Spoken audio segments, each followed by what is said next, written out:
Hello my dear lovely students, welcome back to my channel Shubham lecturer. Student, आज का ये video class 12 English का एक बहुत ही ज़्यादा इंपॉर्टेंट वीडियो है, क्योंकि इस वीडियो में मैं आपको क्लास 12 इंग्लिश का जो चैप्टर नंबर 1 है, मतलब इंग्लिश पोएट्री में जो आपका सेंट्रल आइडिया पूछा जाता है, तो आज के इस वीडियो में मैं आपको एक ऐसे सेंट्रल आइडिया को बताने वाला हूं।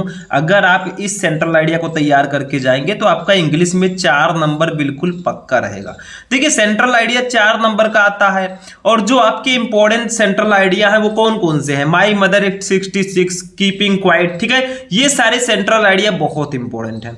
तो आज के इस वीडियो में मैं आपके लिए लेकर आया हूं 12th इंग्लिश पोएट्री के चैप्टर 1, जिसका नाम है माई मदर एट 66, यानी कि 66 साल की माँ। ठीक है, इस चैप्टर का मैं सेंट्रल आइडिया इस वीडियो में बताऊंगा। अगर आप इस प्रकार से लिख कर आएंगे तो आपका 4 नंबर एकदम क्लियर रहेगा। और इंग्लिश में यही एक ऐसा टॉपिक है जो एकदम फिक्स रहता है, मतलब सेंट्रल आइडिया तो आना ही आना है, 2-3 आएगा, आपको एक ही करना होगा। ठीक है, तो ऐसे लिखोगे तो पूरे नंबर मिलेंगे। तो इस वीडियो में मैं आपको सेंट्रल आइडिया को हिंदी मीनिंग के साथ बताऊंगा, ताकि आज के बाद आपको फिर दोबारा पढ़ने की जरूरत ना पड़े, आज ही याद हो जाएगा।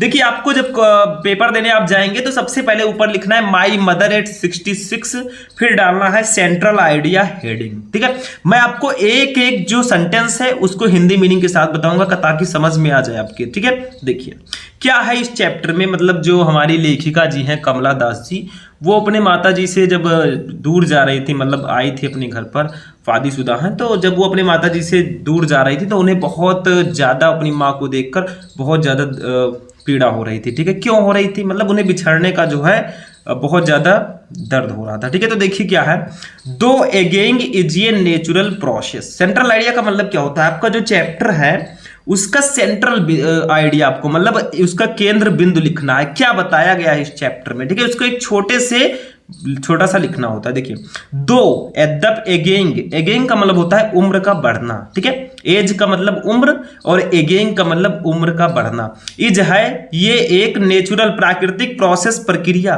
ठीक है, यद्यप उम्र का बढ़ना एक प्राकृतिक प्रक्रिया है। जो आया है भैया, आज वो यंग है, कल वो जवान होगा, उसके बाद में बूढ़ा हो जाएगा, फिर भगवान के पास चला जाएगा। ठीक है, तो दो ageing is a natural process, यद्यपि उम्र का बढ़ना एक प्राकृतिक प्रक्रिया है, ये होना ही होना है, कोई इसको रोक नहीं सकता। एट फिर भी द फियर, फियर का मतलब होता है डर, आप सिपरेशन, सिपरेशन का मतलब होता है बिछड़ने का, फ्रॉम से योर लव्ड, लव्ड का मतलब क्या होता है? जो आपके प्रियजन है, जिनसे आप बहुत ज्यादा प्यार करते हैं। ठीक है, एंड और नियर वंस, मतलब जो आपके प्रियजन है जिनसे आप बहुत ज्यादा प्यार करते हैं। नियर वंस का मतलब जो आपके दिल के बहुत करीब है, ठीक है, जिनको आप छोड़ना नहीं चाहते। इज है वेरी, बहुत ज्यादा पेनफुल, पेनफुल का मतलब होता है दर्दनाक।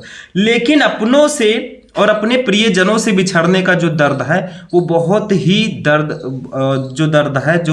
वो बहुत ही दर्दनाक होता है। ठीक है, अपने से बिछड़ने का जो डर है, ठीक है, वो बहुत दर्दनाक होता है। मतलब जिसको आप चाहते हैं, जैसे आप किसी क्लास में 12th में पढ़ रहे हैं, कोई ऐसा टीचर आपके स्कूल में है जो बहुत अच्छा पढ़ाता है, और किसी दिन वो आपको छोड़ के अगर जाने लगेगा तो आपको कितना दर्द होगा। आप सोचेंगे यार, यही तो एक ऐसा टीचर था जिसका पढ़ाया हुआ मुझे समझ में आ रहा था, और आज ये छोड़कर मुझे जा रहे हैं। ठीक है, ऐसे ही जो कमला दास जी हैं, वो अपनी माता जी को जब छोड़ के जा रही होती हैं, तब उनको बहुत ज़्यादा पेन फील होता है कि मेरी माँ जो है वो 66 साल की हो चुकी है, और इस समय जो है मेरी माँ को मेरी सबसे ज़्यादा ज़रूरत है, लेकिन कुछ मजबूरियों और परिस्थितियों की वजह से मुझे अपने माता जी को छोड़कर जाना पड़ रहा है। ठीक है, कोई भी लड़की है तो वो अगर अभी शादीशुदा नहीं है तो एंजॉय कर रही है। ठीक है, उसके बाद जब शादी हो जाएगा भैया, तो अपने कहाँ जाना पड़ेगा?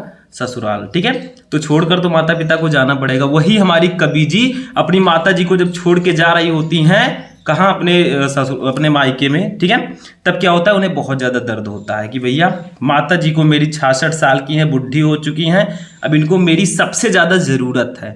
जब ये यंग थी तब तो मैं इनके साथ था, अब जब बूढ़ी हो चुकी हैं तो मुझे छोड़ के जाना पड़ रहा है, तो कितना ज़्यादा दर्द होगा। तो वही कवि जो है इस कविता में व्यक्त कर रहे हैं। आगे देखिए, द पोएम, ये कविता टास्क बताती है अबाउट, के बारे में, द फीलिंग, उस भावना के, ऑफ लोनलीनेस, यानी कि अकेलेपन की, दैट, जो एज्ड पीपल, जो एज्ड पीपल होते हैं, एज्ड पीपल का मतलब जो वृद्ध आदमी होते हैं। ठीक है, एक्सपीरियंस अनुभव करते हैं एंड और द फीलिंग उस भावना को भी व्यक्त करती है ऑफ गिल्ट, उस आपराधिक भावना। फीलिंग ऑफ गिल्ट का मतलब होता है उस आपराधिक भावना को, ठीक है। व्हिच जो देयर ऑफ स्प्रिंग, जो उनकी संतानें एक्सपीरियंस अनुभव करती हैं, फॉर के लिए, नॉट नहीं, बीइंग एबल समर्थ, to be with their parent यानी कि अपने माता पिता के साथ ना होने पर, इन दियर ओल्ड एज उनकी वृद्धा अवस्था में। तो ये कविता जो है हमें उस अकेलेपन के भावना को भी बताती है जो वृद्ध लोग अनुभव करते हैं, ठीक है, और उस आपराधिक भावना को भी बताती है जो बच्चे अपने माता पिता से उनकी वृद्धावस्था में अलग रहने पर अनुभव करते हैं।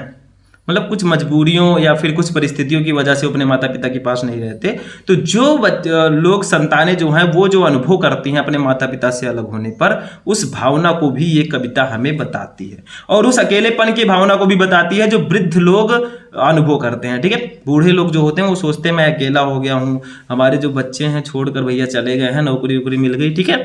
आगे देखिए क्या है, द पोएम, ये कविता आल्सो एक्सप्लोर्स यानी कि जो ये कविता है ये उसका भी वर्णन करती है, द फीलिंग, उस भावना का, ऑफ मेलनचोली, ठीक है। मेलनचोली का मतलब होता है उदासी की भावना, एंड पेन, और उस दर्द की भावना, दैट जो ये डॉटर एक लड़की एक्सपीरियंस अनुभव करती है, व्हाइल जब लिविंग हर मदर अपनी माता को छोड़ती है, ऑल बाई हरसेल्फ एट ये राइप ओल्ड एज, एट पर ए राइप एक मतलब ओल्ड एज वृद्ध अवस्था में।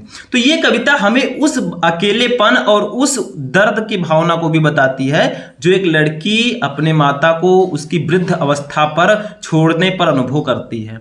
मतलब जब उसकी माता जी बहुत बूढ़ी हो जाती हैं तब जो लड़की जो है अपनी माता को जब छोड़ के जाती है तो उस भावना को भी ये कविता हमें बताती है, ठीक है। जो कवित्री जी हैं कमला दास जी, इसमें वो अपनी माता जी के यहाँ गई हुई थी कुछ दिनों के लिए। अब तब तक तो उन्होंने एंजॉय किया, जैसे उनको छोड़कर फिर से अपने ससुराल आना पड़ा तो उनको बहुत दर्द हुआ, ठीक है। वो उन्होंने अपनी माता जी के चेहरे को देखा जो मुरझाया हुआ सा लग रहा था, ठीक है। इसमें कविता में सारी चीजें बताई गई हैं। तो वही सोच रही हैं कि जब मेरी माँ को मेरी सबसे ज्यादा जरूरत है उनकी वृद्ध अवस्था में, तब मैं उनके साथ नहीं हूं, ठीक है। तो एक बार फिर से हम इसको एक्सप्लेन करना चाहेंगे ऐसे एक भाषा में। देखिए, दो अगेन is a natural process yet the fear of separation from your loved and near ones is very painful. यद्यपि जो उम्र का बढ़ना है ये एक प्राकृतिक प्रक्रिया है, लेकिन अपनों से और अपने दिल के जो करीब हैं उनसे बिछड़ने का जो डर होता है वो बहुत दर्दनाक होता है, ठीक है। जब उनसे आप जाएंगे दूर तो बहुत दर्दनाक होगा। आगे देखिए, the poem talks about the feeling of the loneliness at that aged people experience and the feeling of guilt which their offspring experience for not being able to be with their parents in their old age। यानी कि the poem talks about the feeling of loneliness, यानी कि ये कविता हमें उस अकेलेपन की भावना को भी बताती है that जो aged people experience, जो वृद्ध लोग अनुभव करते हैं, और उस भावना को भी बताती है and the feeling of guilt, और उस आपराधिक भावना को भी बताती है व्हिच जो their offspring experience for not being able to be with their parents in their old age, जो उनकी संतानें अपने माता पिता की वृद्ध अवस्था में उनके साथ ना होने पर अनुभव करती हैं, ठीक है। उस भावना को भी ये व्यक्त करती है। The poem also explores the feeling of melancholy and pain that ये daughter experience with living her mother all by herself at a ripe old age, ठीक है। यानी कि ये कविता जो है, ये जो पोएम है, ये हमें उस उदासी और दर्द की भावनाओं का भी वर्णन करती है जो एक बेटी को अपने माता पिता के बुढ़ापे में अपनी माँ को अकेले छोड़ते समय अनुभव करती है। मतलब बुढ़ापे में अपने माँ को छोड़ते समय जो एक लड़की, जो एक बेटी अनुभव करती है, उस भावना को भी ये कविता हमें बताती है। तो थोड़ा सा भैया सैड मोमेंट था, थोड़ा सा उदासी वाली ये सेंट्रल आइडिया थी, तो आप उदास मत होइएगा। 4 दिन की चांदनी फिर अंधेरी रात, ठीक है। तो खुश रहिए, ऑलवेज बी हैप्पी। जब तक रहेंगे तब तक रहेंगे, शौक से जिएंगे, आगे जो होगा देखा जाएगा, ठीक है। तो ये था आपका इंग्लिश का माय मदर एट 66 का सेंट्रल आइडिया। मेरी 66 साल की माँ, अब 66 साल की जब हो गई भैया तो बूढ़ी तो हो ही चुकी हैं, ठीक है। तो उसी की दर्द को जो है कवित्री जी व्यक्त करती हैं, ठीक है, क्योंकि एक लड़की से ज्यादा अपनी माँ से प्रेम कोई नहीं कर सकता। ऐसा माना गया है। ठीक है, तो आज का क्लास यहीं पर फिनिश होगा। सेंट्रल आइडिया मैंने माई मदर एट 66 का बता दिया, आगे के जो चैप्टर्स हैं उसके भी मैं सेंट्रल आइडिया लेकर आऊंगा। ठीक है, तो इसको आप लोग समझ गए होंगे, आई होप। नहीं समझ में आया तो भैया समझ लीजिए क्योंकि इंपॉर्टेंट है। ठीक है, तो मिलेंगे नेक्स्ट वीडियो में नेक्स्ट टॉपिक के साथ, तब तक के लिए जय हिंद।